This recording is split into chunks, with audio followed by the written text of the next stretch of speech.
Hi, awesome Stefan. Hello. I'm going to start. I mean, this looked really muddy and really wet. And now I've been to Glastonbury Music Festival, so I kind of know what it's like. And it's at first, it's the worst thing ever. I feel like I can't get it out of it's in my fingernails, it's in my wellies. And then by the end, you just learn to embrace it. And by the end, I love the mud. Was that quite a similar experience for you guys? We love the mud. Yeah, I've also been to Glastonbury, and is that not what the Northman reminded you of the I was whole just about time? to say it's pretty much the same thing. I've gone same.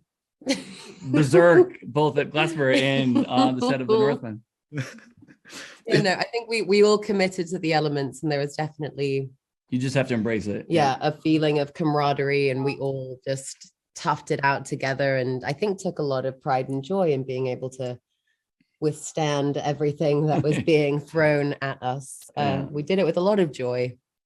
Do you think in some ways these kind of emotional and physical challenges can actually evoke the best performances? Is there an element of like suffering for the cause that can inspire something sort of quite deep within you? I wouldn't say it's the suffering of it all. It's just you're not pretending to be cold. Yeah. You are cold. It's seen as simple as walk from here to here. You're like, this is difficult. The ground is slipping from underneath you. I'm not wearing shoes.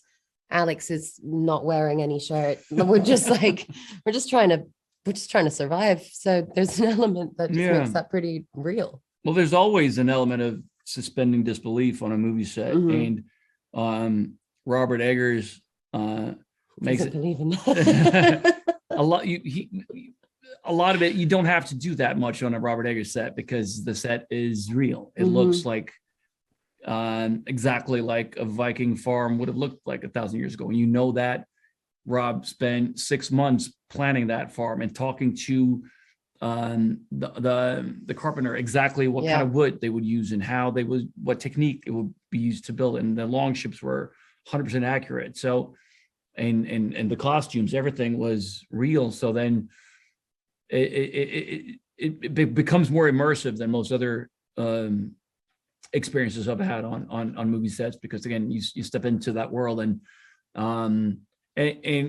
Rob's way of filmmaking, the scenes are shot in one long continuous take, so you have a 360 world around you that you move in, and it's all real. It is a Viking village, so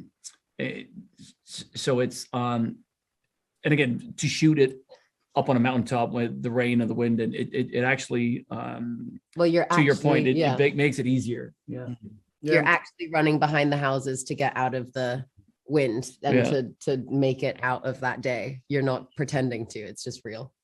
And in a film like this, I mean, particularly for you, Alexander, you have to lose your inhibitions to embrace kind of being ugly on screen, in a sense. I mean, because it's that quite a hard thing to do. When a friend sticks a camera in my face on a night out and takes a picture, my natural inclination is to get rid of the double chins and turn to my good side. So as an actor, there's these countless people watching you, there's cameras in your face. Is it hard to lose that sense of self-awareness and allow yourself to be like disgusting and animalistic on the screen? Is that something you just kind of get used to over the years, I should say? I'd never call you ugly, by the way. I saw the whole film, and you're doing some intense faces, my love, but you are never ugly. Thank you. I just needed to hear that. You are welcome. I am pretty. You go. You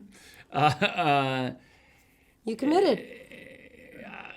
I think vanity for any actor is creative suicide. If you start to think about where the camera is and how you're going to look, and then you become very self-aware, and it would definitely affect the performance. So you kind of just have to throw yourself out there and not care about that kind of stuff. Well said.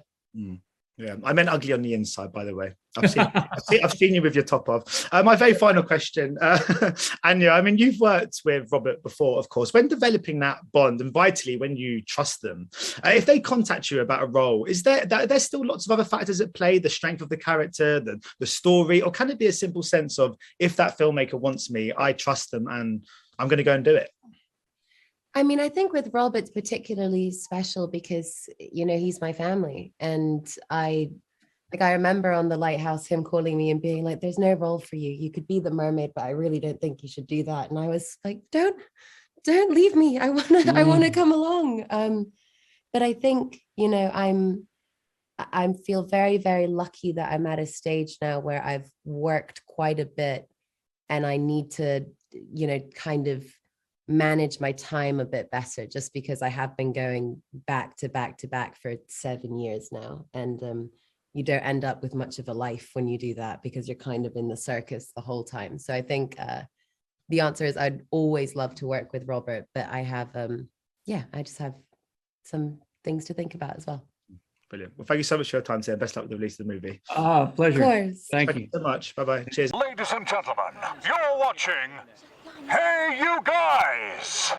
Hey You Guys, huh? Hey You Guys. Is that from the Goonies? It is indeed, yes. Nice. Hey You